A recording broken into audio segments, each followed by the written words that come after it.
trenches. Ask a nigga what he benching. Triple digits, nigga, don't forget to mention. Whole hard in the trenches. Ask a nigga what he benches. Triple digits, nigga, don't forget to mention. Don't forget I got memories, dead stain the whole room if I let him bleed. Shit was dark, I let this little light of mine. Yes, sir. What up, Mike? What up? What's going on with y'all? Welcome back to another episode of the Chop Or Die podcast. Dakota, why did you literally wait until I started talking into the camera? Jump off the couch. So tonight, I hope everybody doing good.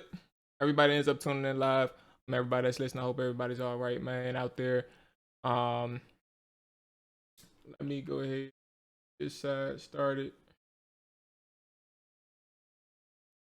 Okay, that's situated while we're waiting on Felix Trammell of Fox Sports Radio will be joining us shortly. I wanted to start the stream like 5 minutes early, man, just to talk about some things. And if Felix ends up joining during the conversation, I'll include him. But I'm a freestyle some things off the top of my head, man. I want to talk about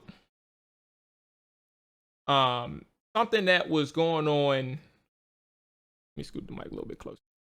Something that was going on in Washington football Twitter. And the subject of gratitude and humility, accountability, all these words under the umbrella of what I'm going to talk about. So for those who don't know, because everybody who listens they're not necessarily listening to, or they're not aware of social media and stuff like that, right? For those who do not know, Washington football Twitter, members of the community on Twitter, did a gesture for Ron Rivera to help celebrate him in a sense for his cancer news. I think he was cancer free or he was in remission. And I'm not going to get every single detail of the origin right, but I will tell you about something that we can all take a lesson and from what happened over the weekend. So essentially, a gesture was made in which Washington football Twitter put together some money for a fundraiser that goes towards his charity, his cancer charity, and also they presented him with some boxing gloves. An artist within the community, the football community, Washington football community, to be exact, created for him and was delivered to him. 1 second. Okay. So that's kind of the background of it. Essentially, it was delivered maybe a week or two ago. Probably I would say closer to 2 weeks than it would be last week. And by the grace of God, I came across this. I was not even looking for it over the weekend. I was enjoying myself, enjoying my time. Not necessarily worried about Twitter or social media, which I actually recommend for a lot of people. Step away from it as much as you can, man. I mean, obviously, if you got a job to do, which requires you to be on social media, or if you're just bored, I understand it, but you need to take breaks. Anyway, back to the point, man.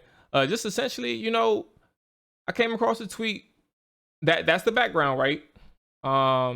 They did this thing to express their gratitude and just show, Rivera like a congratulations and obviously donated their money. A bunch of people pulled together money and donated to his charity. Ron Rivera ended up getting it. Jason Wright, he ended up, posting a picture, I believe, on Ron's behalf with him and the gloves, smiling, all that stuff. It was delivered. Shout out to everybody who put it together, right? And Friday or Saturday, what's today? Monday. Oh, Jesus Christ, Monday. All right, so I guess it was yesterday. Yesterday there was a tweet from one of the individuals who was actually very involved with the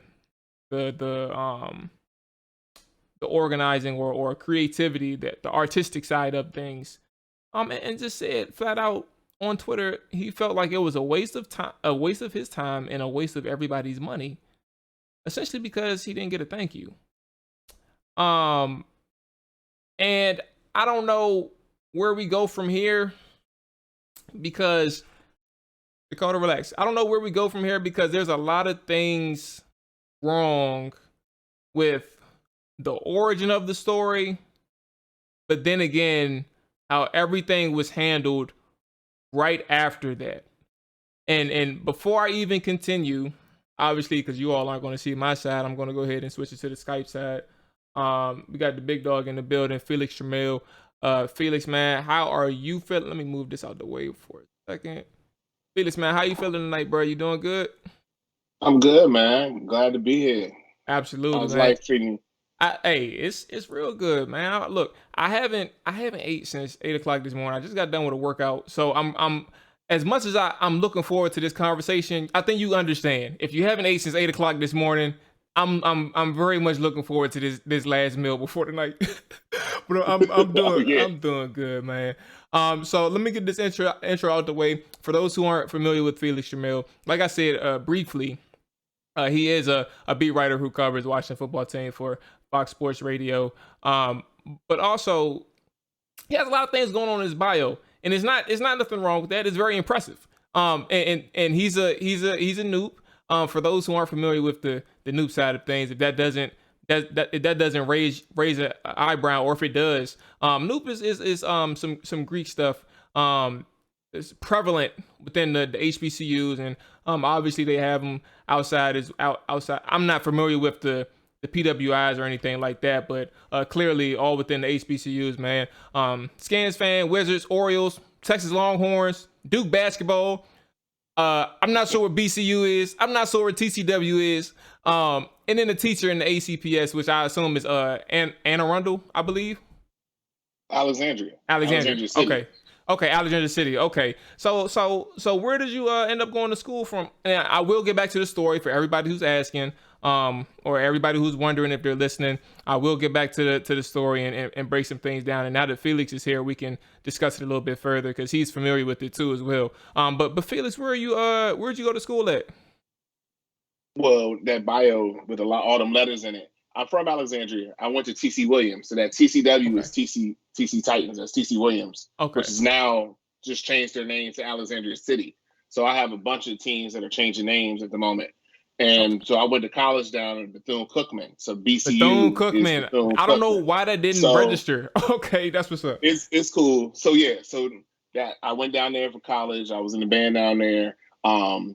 So I went down there. I pledged Kappa. Came back up here. You know, I've been a teacher. I started in Prince George's County, and then I moved over to Alexandria 3 years ago, where my home district. So I'm back over there. But that's what all them letters mean when you start seeing all that stuff on my bio. Not too serious, but it's all good. Yeah, for sure, absolutely. And Bethune-Cookman, man, I'm not gonna get into I'm not gonna get into a spiel, man. But it's nothing wrong with Bethune-Cookman at all. I don't want to make it come across that way. I'm actually enlightened in the fact that HBCUs are amazing. And it's kind of crazy. Because a lot of people, I mean, obviously within our circle, Felix, we know a lot of people who go to HBCUs. And obviously, like, our idea of HBCUs is in much greater perspective than those who look at their opportunities and say, well, why the hell would I go to a HBCU when I can go? Why would I go to Virginia State when I can go to University of Virginia? And right. They don't think about those opportunities. Or why can I go to University of Maryland when I can instead of going to Morgan State, which I mean I went to Morgan State. So right. I guess I'll ask this question to you before we get back into the football side of things, man. What was the best experience about HBCUs for you, man? I think it's more family oriented. And what I mean by that, it's usually a smaller structure school that you really know your professors. Like, you know your faculty. Like, the man who recruited me to go down there in the band is now the president of the school. Like, oh, that's nice. I can approach him and talk to him, but I could always do that no matter what position he was in. And I think that access and that actual care, it's a family care. We really take care of each other. We really want to see all of us succeed. You go to some of these big schools and it's 30,000 people on campus. So, like, you'll be lucky to talk to your professors, man. Right. I mean, you know, I hear the experience of some of these guys, you know, they're in a hall with 500 people in this English class. And you're like, well, if I'm struggling with something, how am I going to interact with that teacher? And you can interact with all your teachers. And I've had classes where it was like 5 of us. It's us and the professor. We're sitting around the table, but we're getting work in, and I'm really learning and being pushed on that extreme. So I think that's the biggest thing that HBCUs provide is that family. And they really are concerned about each student. It's not just, let's get them in here, get them into class, get them out the door, here's your paper, you know. HBCU is an experience. So I can say that at Cookman, because Cookman was a smaller HBCU. It was around 4,000 students when I was there. My high school, C.C. Williams, is around 4,000 students. So, I mean, it's almost the same thing. So I think I garnered a lot from that because it was a lot of personal experience that I had with my professors. Absolutely, man. And opportunities, I think, is one thing that people may not realize that HBCUs have. And when I mean that on a broader perspective, like understanding what you can do, like the work, the internships, or even like opportunities to travel or work elsewhere. Like you still get everything that you can ask for at a HBCU.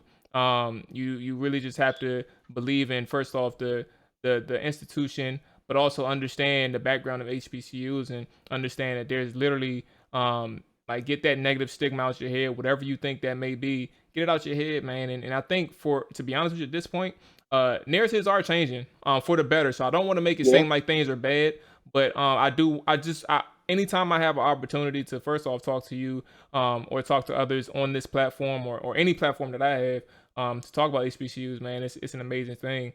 So again, if you're listening, if you got kids that's about to go to college or people that's considering college, don't steer them away from the HBCU. Trust me, it's worth the opportunity. The environment is crazy in a good way. And then on top of that, you have an opportunity to make some really good friends and connections moving forward outside of HBCUs, man. Absolutely. Yeah, definitely. So look, I was at what's going on, Cole. So he said he went to a PWI and I actively try to talk up HBCUs, and I respect that. What PWI did you go to, Cole? I don't even think I ever asked you that question. But so when you came in, Felix, I gave the background already of this situation. So I guess we can go straight into it. If you prefer, we're definitely not going to talk about it that long. It's more so just a sense of recapping the core issues of what's going on, and essentially to be more specific, the boxing gloves thing, man, and the charity thing for Ron Rivera. Early this morning, you were aware of what was going on. I didn't even realize he had sent out a thank you tweet. But essentially, where I left off at, for those who were listening, where I left off at was, people said that, or somebody in particular said that he felt that it was a waste of his time and a waste of everybody else's money because he didn't really get a direct thank you for the work that everybody did. So essentially, Ron Rivera put out a post or a tweet this morning saying that it was brought to his attention that, he didn't give a thank you. And that he was busy with other things for obvious reasons. We know what he was busy with. So he ended up sending that thank you out, and a firestorm within the community came out. And again, this whole thing is about accountability. It's about humility and just understanding the situation that you're in here. And Felix, my thing is, and I'll give the floor to you because I was kind of recapping it for everybody. But my thing is, when you're in a position to do good for someone, you shouldn't expect a thank you. It's okay to feel a certain type of way, but you got to understand sometimes when you put yourself out there in that position, you're not always going to get exactly what you want in return. And you did it presumably from the kindness of your heart and because you liked the person. Why on earth do you have that negative sentiment in terms of the reaction when he clearly, Jason Wright spoke on behalf of Ron Rivera? And I'll turn it to you because like I said, I broke it down as much as I can to help everybody catch up, but I'll leave it to you and see if you have any thoughts on that. I remember when they were going around about the gloves, like things were going on and people donate. I remember just seeing it on the timeline and went through it, and I saw that they presented it to them. So I'm like, cool, that's what y'all wanted to do. That's great. And then I saw somebody speaking about it this morning off a tweet. I was driving out to Ashburn trying to see if they were going to practice outside because it started pouring down raining. Mm-hmm. You know, I'm trying to work out, are we good to go in because all the COVID stuff and there's levels of media and all this thing. And then I saw that come across the timeline, and I asked them, I was like, what's going on with this? And someone explained it to me. And I didn't like it because when you do acts of service, it's not to get gratitude. So if you go feed, like you see a homeless man in the corner and you give him $20, you gave him $20 out of the kindness of your heart. If he goes and buys a bottle of liquor, that's on him. That's not on you. You made a conscious choice of giving, and you're not expecting to thank you. It's just something you give out of kindness of your heart. So when they did that, I thought it was a wonderful gesture. I wouldn't care if the man had thanked me or not, but I can understand somebody putting in a lot of work and just wanted some recognition of the work that they gave. So I got both sides, but if you're doing something out of the kindness of your, I mean, you don't expect nothing in return. So for those who got kids, at Christmas time, you're giving your kid a gift. It's about their enjoyment. It's about their love of that moment. You're not getting anything back. You're not. You may get a hug, you know what I'm saying, depending on how old they are. Right. You may get a hug and a kiss or something like that, but that's it. You ain't getting no monetary or no value thing back. That's it. Yeah, so my whole thing about it is, if you did it just to get a response because you want to connect with Coach Rivera or Jason Wright, then you did it for the wrong reasons. Then you're just trying to, as you say, you clout chasing. I did this. Look, they got my stuff. Look, he's thanking me about it. Bam. Versus, what you went through was inspirational for me, or is inspirational for us as this part of the fan base, and we want to just present that to you. And I'm sure Coach Rivera, in his grand scheme of life, would have found a way to thank those people. I mean, that's just the type of person he is. He remembers people. He thanks people. He'll bring up something that you may have talked with him a couple of months ago, and he checks up on you with it.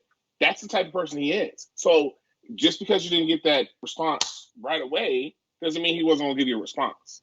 So I personally wasn't a fan of it, but to each person their own. But if you've given something out of the kindness of your heart, that's kindness of your heart. That's the point. Absolutely. And Cole, so Cole went to Drexel. T, what's going on, T? Yes, it is embarrassing, man. And obviously, as you all are saying in here, you don't do good stuff in hopes of being recognized for it. And the thing that's important, Cole, and Felix just touched on it. Like you said, you get it because it's very labor intensive. But the guy that we're speaking on in particular, yes, he's a grown ass man. Like if this is something that you do all the time, now I get it, man. Like I understand his frustration, but I think when you're emotional, the key thing to do is to not pick up your phone and put out tweets like that. It's okay to be emotional. It's okay to be upset. But give it time, because you don't know what the other person on the other side is actually, working on or things that he got going on his end. So put the phone down, swallow your pride, and just understand what the purpose was initially. And last thing, and we can transition, man, because this is a Washington football episode here that we got going on, man. The last thing is accountability. Fellas, ladies, everybody, understand this. Yes, you saw the tweet, but you got to understand, when things happen like this within the community, you got to do better too. It doesn't, like, just because you saw it, giving attention to it is automatically going to make things blow up further than it is. But not only is giving attention to it going to make things blow up and more eyes see it, not only that, stop snitching to people who are directly involved, man. There is nothing worse than a person online who can really see a conversation about people that we don't know. Now personally, that's why I don't give opinions on people in itself. Like that's very immature and that's very irresponsible. But when you see people having those conversations, don't at the player, don't at the coach, like don't get them involved in the bullshit of a fan. Like, fans are going to get into bullshit. Leave the coaches, leave the players, the personnel, leave all of them out of it, because that just continues to drive attention to something that really had no business being bigger than what it was. It should have been that tweet. It should have been left where it was. And I think when we talk about accountability, that's both sides, Felix. That's the people who were upset because they didn't get a thank you, and that's the people who are mad at the people who are upset. Both sides had no business drawing it up the way it did, and clearly Ron had to treat everybody like children and say, you know what, man, thank you. Even though he was genuine, and I believe he was genuine, but it's the fact that it got brought to his attention because of the fact that other people really were bickering. It had to be at least 12 hours. It had to be. It was a long time, man. It was a long time. All right, here we go, man. So we're going to go ahead and put a lid on the week 1 of preseason for the Washington football team, and obviously recap some things because you've been down in Ashburn for the past couple of days as well. And we'll get straight into it and start with the 4 W's. The 4 W's is going to begin with the who. And the first one we had, Felix, for you is who is that one player that had their stock dropped by the performance of someone else on the team? And before you go, I'll go ahead and read off a couple from the people who answered the questions and hand it to you afterwards. Martin Collison, LUFC_Arizona on Twitter. He said Lamar Miller by Jared Patterson. And then Cole Killer, what's going on, boss? He said Steve Sims. He was on shaky grounds regardless, but he thinks that DeAndre Carter is just a better player. So he thinks that Steven Sims was the person who had his stock dropped by DeAndre Carter. So I'll hand it over to you and let me know what you think about with that one. Miller is absolutely correct. Miller was brought in more to push Barber, and they were hoping Patterson would be good. Patterson came in and was a stud, and Barber actually slimmed down a little bit. I don't think you could tell on Thursday night. But Barber's actually a little bit slimmer than where he was. Okay. He's showing a little bit more burst. So once that was determined, Miller was running only third team. He was not running first team with Gibson and McKissick. Patterson was getting second team carries and Barber. So at that point, you're fifth. And they saw the writing on the wall. So they cut him early to let him try to land somewhere else. So they did him a veteran solid. I will disagree on Steven Sims. Steven Sims has had a top 3 camp on the team. I'm going to say that again. On the team, he's had a top 3 camp. DeAndre Carter is going to take the returner spot.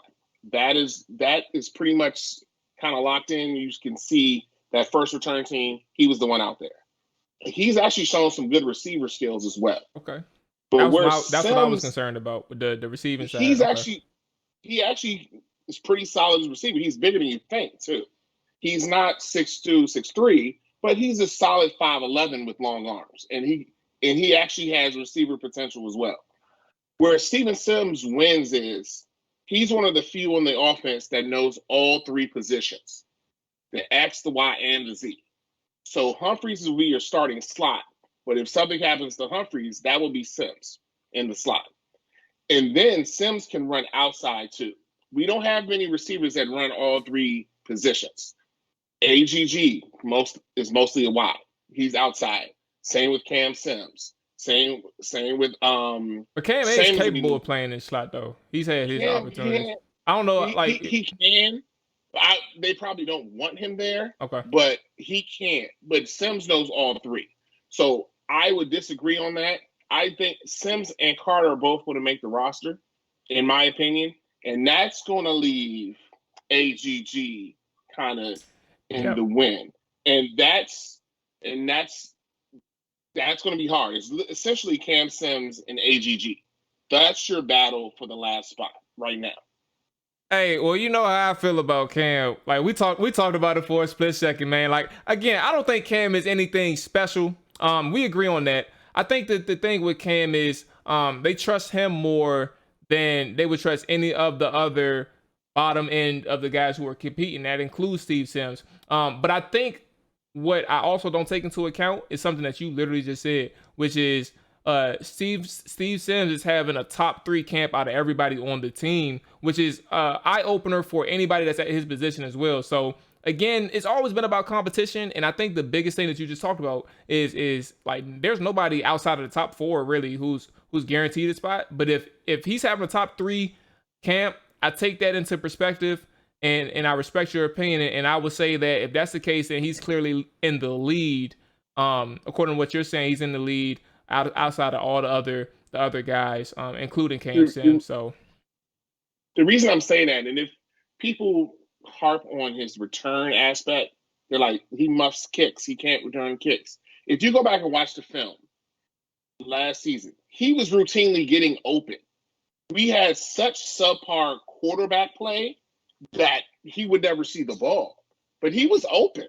Mm-hmm. And if you go back and look at the Tampa Bay playoff game, that touchdown he runs, very few people are going to make that route in that catch. He can do that. So the thing with AGG, well, the thing with Cam Sims, we've had our disagreement with Cam Sims. Cam Sims is now your big receiver, and he caught a jump ball one day, being the big receiver. Outside of that, there's nothing on that core that he does better than anyone else. He's not a better route runner than anyone else. He's not faster than anyone else. He's not shiftier than anyone else. He doesn't have better hands than anyone else. So it becomes a thing where Cam Sims is really liked and he's really trusted. But if we're going talent for talent, his receiver talent is below those guys.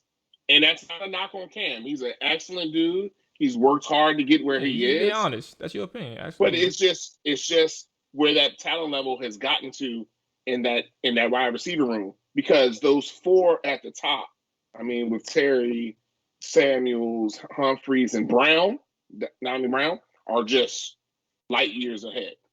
Absolutely. And Cole. Oh my goodness, Darius. So one of my boys just hopped in the chat, saying that he's a Philly fan for context, so he has no idea about the Washington football community. He hopped in and said, no cap, he thought you was Dr. Umar for a second. So he thought I was over here talking to Dr. Umar. God. Man, I gotta slim down to something. Hey, look, man, Dr. I would Umar. took Rick Ross Ice Cube, Look, all you gotta do, man, you gotta say a couple lines, you know what I'm saying, and you may pass for Dr. Umar. And no weight thing, it's all about the facial expressions, man. That's all. But no. So Cole mentioned he felt like AGG seems like a bust of a pick. And the things that you were describing, because I don't know where he typed this, what point he typed this in, but he's saying the things that you were describing seems like it's a lot. Asking from a guy who's coming from Liberty. I think with him, it was a mix of a lot of things. A, coming from Liberty, the small school. B, the pandemic, he didn't have a real training camp. C, he got hurt early in the whatever training camp they had last year. He never got healthy. So now he actually looks better. He looks more explosive, but he's behind where those others are. So does he get the leniency because they did draft him? Do you give him extra time to work? And it might come down to who they think will pass through waivers and they can get back. Because if they believe that AGG can fall through waivers and they get him back, they'll do that. Versus a Sims where somebody might snatch him, or either one of the Sims, or even a DeAndre Carter, because Carter's putting a lot of good film out there where if you send him out, he may not make it through waivers. So that becomes a discussion. Well, I think AGG can make it through waivers, so let's waive him and bring him back practice squad. Okay. So we're gonna go to the what.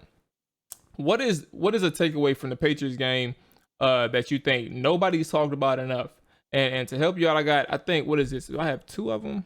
I got 1. So the first one, this one was a consensus. There was like 3 or 4 responses with the same type of response, and it was the linebacker position.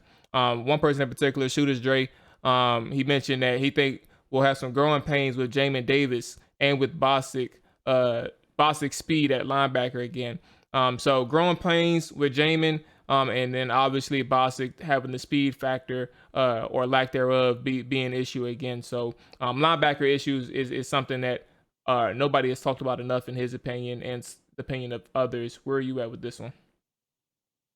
I agree with that. Linebacker is the weakest part on the defense by far. Davis is going to have a learning curve, and Davis, for all his athletic ability and all this stuff, only started 10 games at Kentucky. He needs time to learn. So a lot of things with him is he's seeing stuff. He's trying to calculate, okay, it's off tackle. I need to be in this gap, this, versus just reacting. So that's going to take time with him. Bostic brings value because he's the quarterback of the defense right now. He calls out stuff. He gets people in the right place to do their jobs. So Bostic is going to be around. His tackling definitely was suspect in the Patriots game. Yeah. But I want people to understand that he was in the right position. We've had linebackers who weren't in the right position. Now, he's actually where he's supposed to be, not finish the tackle. So that's the kind of the last step. But you got to look at it from a whole grand picture. We remember some guys that were looking one way and the running backs running the other way going for a touchdown, and they don't even know what's going on. So he was in the right position, didn't finish the play, and a lot of that is they don't really tackle in training camp. They don't take people to the ground. They get to the wrap, and then that's it. So that I think that'll come with time. But Bostic brings value against power teams, the Giants, the Cowboys, people who want to run the ball. Bostic's going to play a vital role. But against like a Kansas City, you don't want him really out there against Kansas City in that offense. That's looking like what, Khalid and Jamin, or Cole and Jamin? Khalid is not having a good camp. Khalid not having a good camp. Oh no, Khalid, he is. Oh, I know. Talk to me. Talk to me, Felix. Talk to me. Bostic, Holcomb, and Davis are light years ahead of any of the other linebackers. Kaleki, he's undersized. It still looks like he's thinking about the game. He makes some plays here and there, but he's not flashing at all. And he's nowhere near threatening those top Bostic or anybody to take his spot. So Kaleki has some work to do. But I honestly believe, and I was working on this now before I hopped on here with you, my roster prediction as of right now, they're going to find another linebacker to bring in, because it's just after those first three, it's a drop-off. And Kaleki's going to be on the squad. He'll get his opportunities, but he's not touching the first team right now if everyone stays healthy. Okay. He's not touching it. Okay. And nickel, they've mixed it up. That's where I was going to. Okay, I'm listening. They have a nice little nickel where they have three safeties and three corners, and Landon is now in that box, or Curl will be in that box, and Bobby's free, and then one of them's the Joker and is roaming around. So that is a way to solve that, because now you have Holcomb and Collins, or Holcomb and Curl. There's your nickels to cover, because they can cover tight ends. And then you have your corners on the outside. So they have been doing some very exotic looks that you probably won't see until week one. Mm-hmm. But they're finding ways to compensate for that lack of linebacker. Okay. All right. The linebackers, obviously, that's we get it. There's some tweaks. Obviously, James is going to take some time. Also, and obviously we know about Bostic. He'll fill a specific role for this team moving forward. Okay, so the win. This one is probably this is gonna be funny. When do you expect Rivera and company to start taking the Hopkins situation seriously? Like we know he got an extension recently, not necessarily this year, but he got an extension. There's been multiple years where we've questioned or assumed that he would get competition heading into the preseason and training camp, and that never happened. These things are just, oh man, it's crazy. I'm gonna just hand it to you, man. When do you expect these guys to start taking this goddamn kicker situation seriously? They're not going to into the middle of the season, and if it's a reoccurring problem, they're attributing all the issues right now to a new battery. When they call the battery the holder and the snapper. Coach Rivera spoke on this today about the speed of how much faster Cheeseman gets the ball back when he snaps than Sunbird. He gave about a 2-minute answer. Tress Way came to the podium and gave about a 4-minute answer on the differences of timing of snap, signal to the kicker, hand down, all this mechanic stuff. And it seems like they see it as a mechanical issue that the three parts aren't linking up together. I feel like that's 10% of the issue, man. I'm just be honest, Felix. I'll speak for myself, man. I feel like that's 10% of the issue. 90% is the rest is Dustin Hopkins' mental and his foot. whatever that is, it's his mental and his goddamn foot to bowl. That's literally what it is. So no matter how much time they take to explain it, no 7-minute answer combined, none of that stuff is going to help me or convince me that it's something that's outside of the issue solely dealing with Dustin Hopkins, man. He's been dealing with this for 5 years. His inconsistency, no matter how many people try to slice it, his numbers are closer to or below the league average in some categories. No matter how high you think 80% is, that's still below the league average. I just don't get it, man. And it's frustrating because like these type of things, when you think a game is sweet and all you need is those 3 points to try and wrap something up, or if you think a common 35, 40-yard field goal is going to get you 3 points closer to a W or 3 points closer to tying it up, and then all of a sudden this man misses it, it's like you can't be mad because this is something that's been going on for years. And that's kind of where I'm at with it. I'm going to calm down a little bit and let you finish, but I had to say it. Whatever he tries to tell me, I'm not buying it. I give it 10% of the issue. 90% relies on Dustin Hopkins, man. Yeah, I mean, you summed up a lot of frustration. I mean, you brought up memories of the London game. I was there. But I see both sides of it. I do see both sides of it, but it is becoming a concern. I do think that next year, regardless, there will be someone else in camp too. Now, if he goes out and has an awesome year and say he does 94%, they're not going to bring anybody in. But if they have another year like he does, they will. And like I said, when Tress was explaining it, he didn't seem concerned. Now, Tress is a great interview. I don't know how many people don't really pay attention to the punter, but he's probably one of the best interviews you're ever going to do. I had a chance a while ago, man. I was surprised that I didn't have one of my first interviews. I was very surprised that it was that seamless and smooth. He's really good. Yeah, so I mean, when he talked about it, I'm like, okay, he's not panicking. He's not trying to find an answer. He's being legit. Like, we'll get it worked out. It's timing. We'll get it together. Now, it remains to be seen. But they're not going to bring anybody into this camp, so that you can dismiss that idea. Yep. Now, if he goes out the gate and is 5 or 10, then you'll see a change. But it's going to have to be something that drastic. Listen, man, this happened before, and I'm listening. I actually agree with you. I think it's too late at this point. If you're talking about anything in the preseason, it would have been done before preseason even started, before training camp even started. They would have brought somebody in. So I'm 100% agreeing with you on that. And I just want to remind people, man, there's two things that can happen. It's all on Hopkins. He can easily gain our trust back in terms of people who are watching and invested into the team. He can easily gain our trust back. Just make your kicks. It's not hard. But secondly, I'm just posing two situations. That's the good, and then the bad is he can end up being like Dan Bailey, who just falls off a cliff. And you don't want that to happen. It's a mental game. Yes, absolutely. Kicking is a mental sport. It's like golf. It's like free throws. All that stuff is mental. Free throws are mental. Kicking is mental. So absolutely. if they're in a good rhythm, like what's my boy in 2012 came in. You thinking about the Vikings dude? Yeah, because he shanked. One we picked up. My goodness.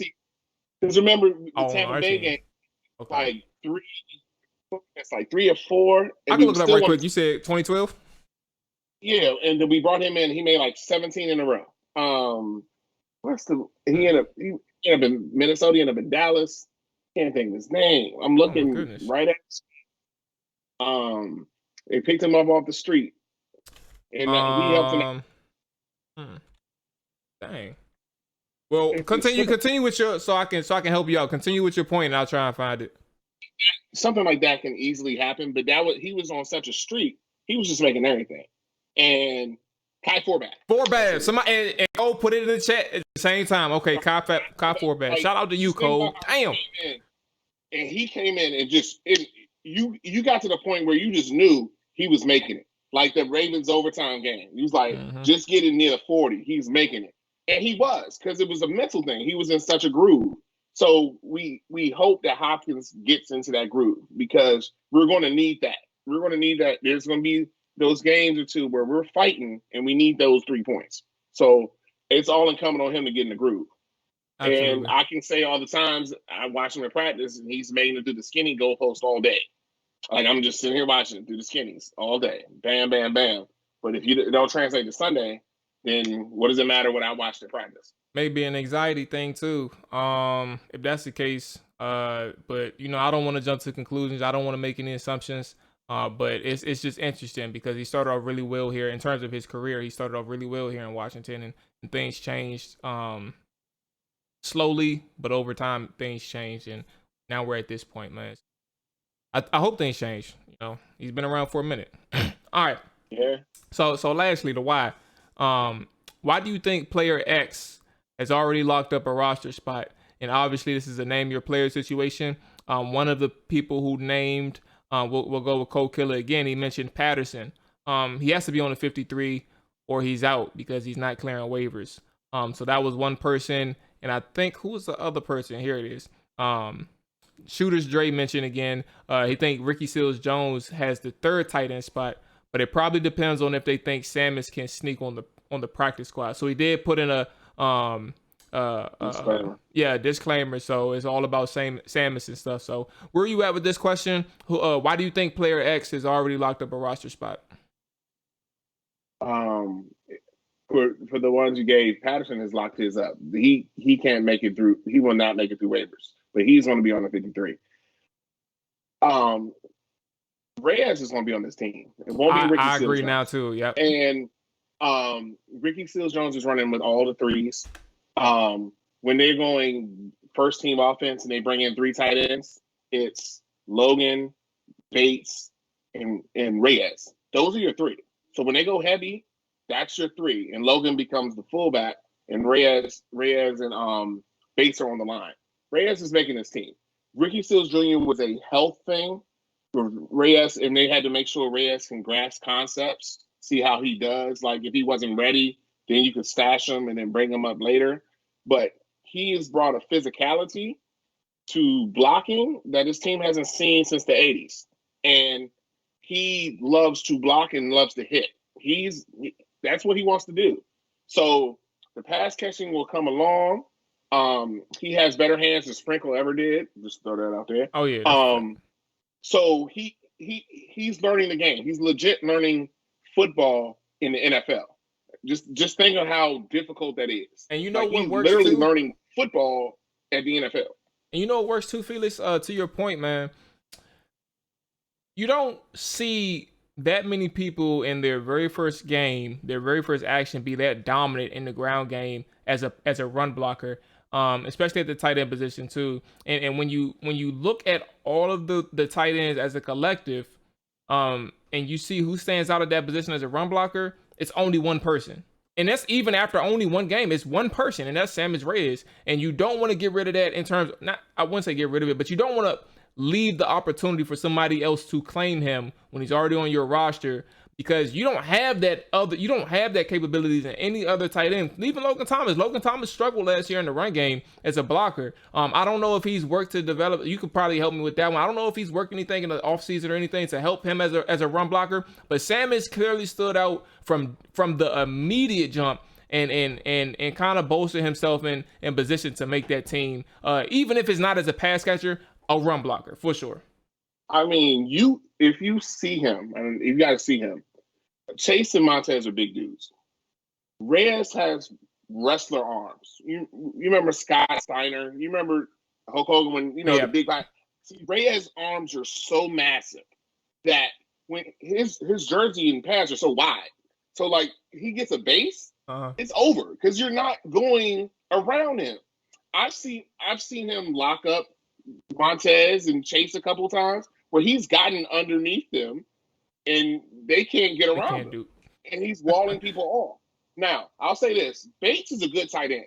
The rookie, he can block.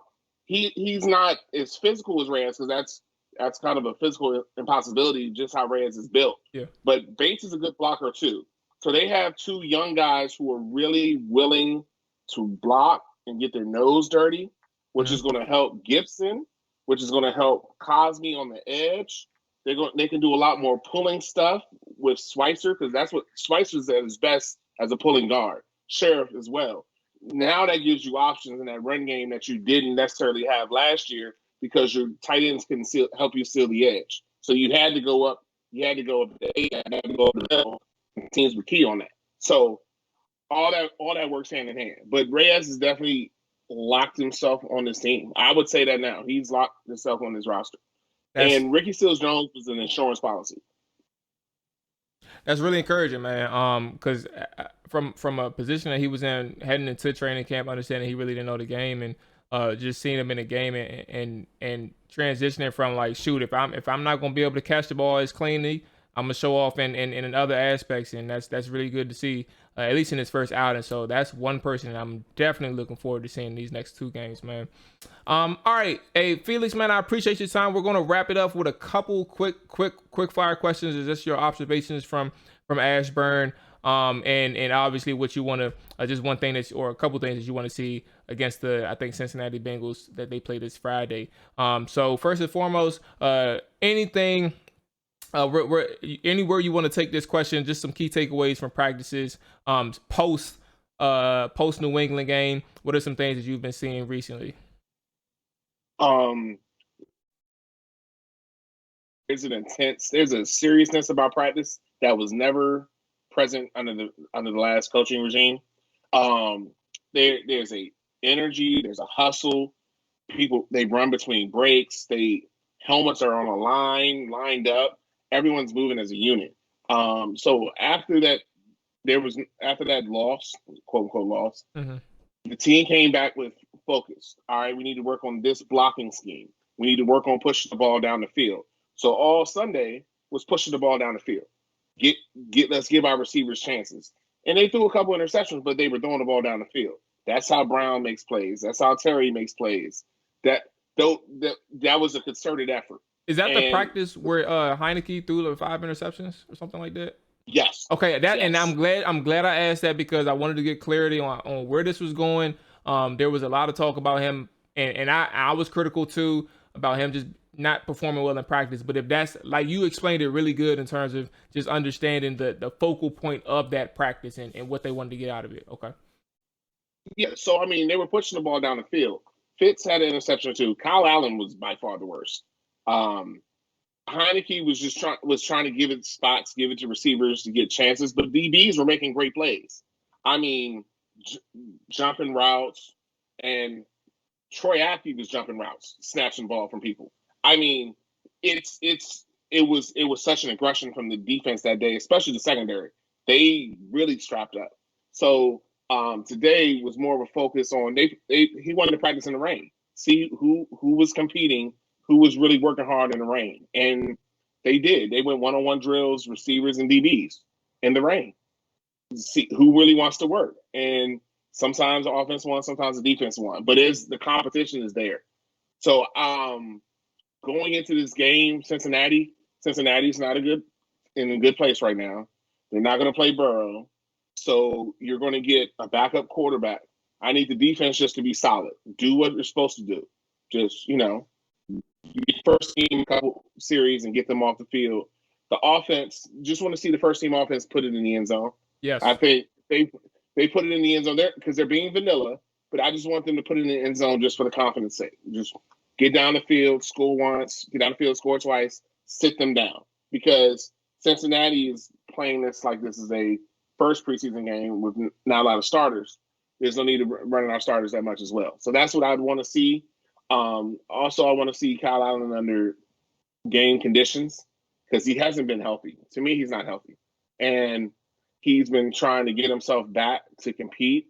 And he needs to do some stuff on film to help him and to give those receivers who are at the bottom edge, talking about Sims, the ABGs, opportunities to catch the ball because they didn't get that opportunity last week. Last thing, man, because you briefly brought up Kyle Allen.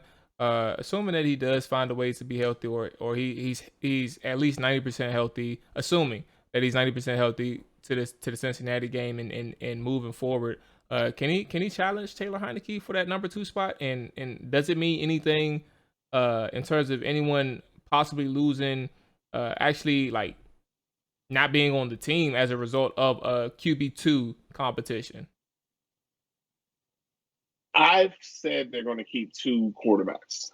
My initial thought was Fitz starting Heineke as the backup, Allen the pup, to let him really heal. And then if you need him, you can pull him off. That was my initial thought. Now that he's back, I think Allen is the one that's fighting for a job. And the Heineke, with his ups and downs, makes plays. So even with those interceptions he threw, he still moved the ball around, moved around the pocket, scrambled a little bit, got the ball down the field. They know that in a pinch, he can go out there and create. So they like that creation. They like that ability to do that. Allen has not shown a good arm right now. He's not as mobile because of the leg. He doesn't offer you what Fitz offers you. He doesn't offer you what Taylor offers you. So he could be odd man out because what's more important to your roster, that third quarterback who's not dressing or a 7th wide receiver who's playing special teams or possibly an 8th or 9th defensive lineman that can help you rush the passer or give you line depth or a quarterback who's not dressing. So that becomes the issue right there. And I don't see a point of them keeping 3. Absolutely. You're not wrong. And that's why I asked the question, man. I feel like this is a situation where you're looking at these quarterbacks and truth be told, in the grand scheme of things, the overall grand scheme of things, the Taylor and Kyle, they're not necessarily starter material. They're not anything special, but you got to understand that with both of them having the money that they're having, it can go either way if somebody was to clearly outshine the other quarterback. So it's something to pay attention to, and I agree with you. It's probably gonna be 2 quarterbacks, and the pup is probably the most ideal thing, but shoot, you never know where it's gonna go now that Kyle is back on the field at the very least, man. Felix, this was great. And this is not going to be the last time I reach out to you. I definitely appreciate you hopping on and chopping it up with me for a good 45 minutes or so, and just spitting your opinion and your truth, man. Let the people know where they can find you. Let the people know where they can see your work, and all that good stuff, man. Anything else you got going on? It's your time. Plug talk. All right, appreciate it. Absolutely. Follow me on Instagram, Twitter at HTTRBlessed. I will change the name when the team changes the name. Everybody asks me, they like, when you gonna change it? When they change the name. I mean, so you can find me there. I write for 1340 Fox Sports. You can see it on my background. I write articles. I do videos for them. I'm also on the Washington Rap podcast. Me and Chad and Robbie Duncan. We do a 10-minute podcast 3-4 times a week. Short podcast. Listen to on the way to work. Just focusing on one topic. So you'll see me in a lot of those avenues. Like I said, I love to chop it up on Twitter. I love talking sports. What you thinking about the team? Just my thoughts. I always give what my thoughts are. Yep. Not my personal feelings, because personal feelings would be different. But I just want everybody to know that's where you can find me. And I look forward to connecting with everybody. Absolutely, man. So, ladies and gentlemen, Felix Trammell. I appreciate you, boss man, and obviously we will be in touch now. I mean, I'll see you on Twitter, man. See you on Twitter, bright and early, big dog. Right. All right, man. You take care. Yes, sir. All right. So before we get up out of here, appreciate everybody who tuned in. Look, Felix was amazing. he dropped some gems, and when I get ready to publish this thing, I'm going to sort through them and listen to it again. It's a lot of things that a lot of people really don't talk about on a daily basis, but it's some things to pay attention to. Like, when I talk about people, I'm saying beat reporters and writers. They don't always talk about these type of things, and Felix is a guy who's clearly been paying attention to the details, the formations, the lineups, and things that you can probably see come week 1. Not necessarily preseason, but week 1. And that's really encouraging, man, especially like the sets in terms of the nickels and how they're going to play the 3 safeties and the three cornerbacks and stuff like that. Incredible. So yeah, I'm looking forward to it. Felix was great. Ladies and gentlemen, I will be back tomorrow. The Trap or Die podcast is joined by Mark Tyler of Hogs Haven. And Dre will be back as well. And then we'll be back Thursday too. I mentioned on Twitter too that we have something for everybody who supports. We don't have fans here. We have supporters. And the viewers, everybody who wants to be a part of it, I'll announce it with Dre tomorrow. I don't do the tease thing, but I just had to do it because I want to make sure everything is perfect, or at least in order, so we can try and do this thing the right way. So it'll start on Thursday, but I'll announce it tomorrow. For everybody who wants to be involved, there's now a way you can be involved. So with that being said, see you all tomorrow. I'll be back tomorrow, 8 o'clock sharp. Peace. Whole hard in the trenches, ask a nigga what he benching. Triple digits, nigga, don't forget to mention. Whole hard in the trenches.